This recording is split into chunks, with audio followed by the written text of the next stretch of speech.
নমস্কার বন্ধুরা, আজকে আপনাদের সাথে শেয়ার করব সাজনা পাতার বড়ার রেসিপি। সেজন্য এই যে এখানে এলো চালের গুঁড়া, চালের গুঁড়ার উপরে হলুদের গুঁড়া, মরিচের গুঁড়া আর পরিমাণ মতো লবণ দেওয়া হয়েছে। আর ওই লবণ দিয়ে ব্যাটারটা ভালোভাবে গুলিয়ে নিয়ে তার উপরে সাজনা পাতা কুচি কুচি করে কেটে নেওয়া হয়েছিল। সাজনা পাতাটা এখন ব্যাটারের সাথে মিশিয়ে নেওয়া হয়েছে। এখন এই যে কড়াইয়ে তেল দিয়ে এক এক করে সব বড়াগুলো ভেজে নেবে। বড়া ভাজার জন্য কড়াইয়ে তেল দিয়ে দিয়েছে। এখন তেলের উপরে এক এক করে সব বড়াগুলো দিয়ে দিবে।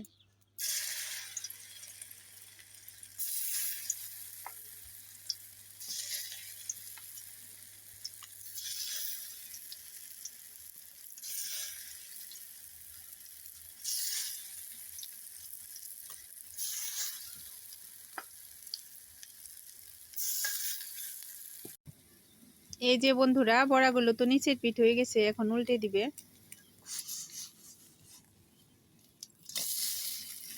এই দেখেন বন্ধুরা, একসাথে সবগুলো উল্টে নেওয়া হয়ে গেল।